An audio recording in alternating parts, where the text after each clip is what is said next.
Hi guys, right, so check this out. I've just finished watching Unbreakable, well, about half an hour ago.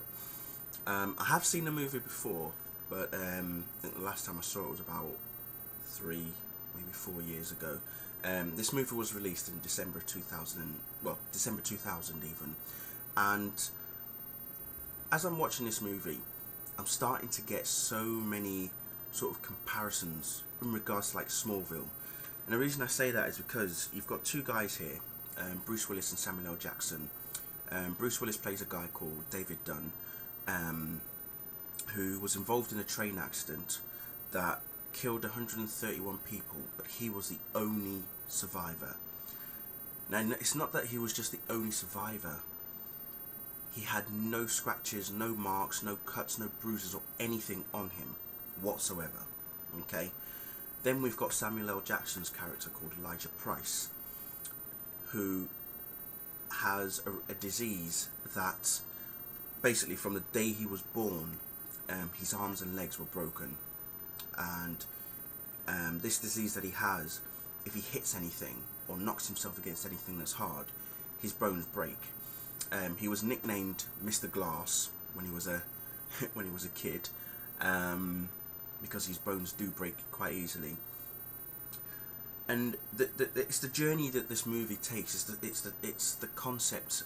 It's totally different to what we're familiar with like, you know, normal comic book genre movies. You know, you've got all your comic book adaptations. You know, your Batman, your Superman, your Wolverine, your X-Men. You know, obviously Green Lantern coming out next year.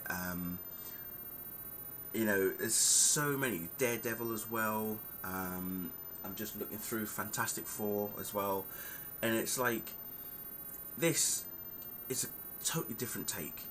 Totally different take. And I'm sitting there and I'm watching it and I'm thinking, right, Samuel L. Jackson's character, Elijah Price, spent his entire life searching for someone who was the opposite of him, in that because he has this condition where his bones can break easily, he wondered if there was someone out there in the world who couldn't get injured.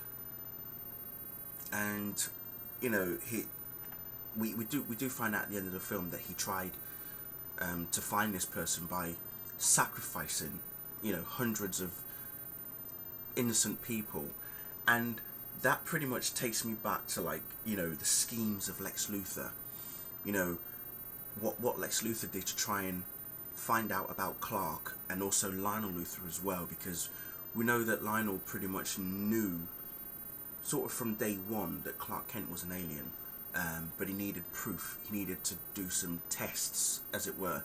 And Lex did the same thing as well, especially, and this is where the other comparison comes in with Unbreakable, especially when Clark got hit by Lex in the pilot episode of Smallville. In Unbreakable, David Dunn had a car accident with his girlfriend at the time, and he wasn't injured. You know, he was not injured. Not a single bone in his body was broken. He didn't have any marks on him, no injuries or anything. And yet he had this strength to, like, rip open the car to get his girlfriend out. And he didn't know where that strength came from. And it soon becomes apparent as he gets older. You know, he's working as a security guard at a football stadium. You know, he could have been anything else, but there's Elijah Price, that's Samuel L. Jackson's character, telling him, you know, you could have been anything else, but why choose to be a security guard? What does that tell you? And then the best part of the film was when we find out why Bruce Willis's character David is afraid of water.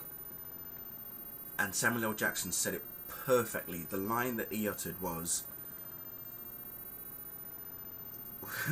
it was just the way that it came out. It just says, that is your weakness, water. It's like your kryptonite kind of thing. And I just sat and I went, oh my god, this is unbelievable. This is just unbelievable. As I say, it's a totally different sort of scope to the whole comic book genre that we're used to, because here we have a guy who whose body can break at any point, looking for a guy who is complete opposite, but he doesn't tell this person how he's found him until the very end, when he shakes his hand and then, you know, Bruce Willis sees from touching him what he's done. The reason I say that is because earlier in the film, Bruce Willis, Samuel L. Jackson tells him that he must have this instinct, you know, to figure out what a person's going to do next, or what they have, or what he can see.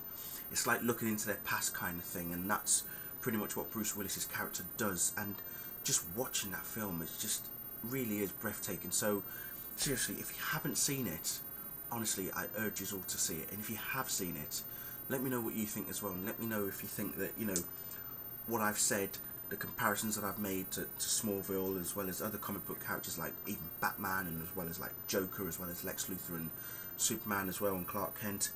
Let me know what you think as well, because seriously, yeah, I don't think I could get bored of this film now. Now that I've watched it again and I've seen certain things that have appeared in Smallville, I'm trying to figure out, maybe the producers of Smallville have watched this film and have taken certain aspects from it, especially the car accident. There's one, for example, the car accident in particular. So, yeah, I'm going to leave it there. Thank you all for watching.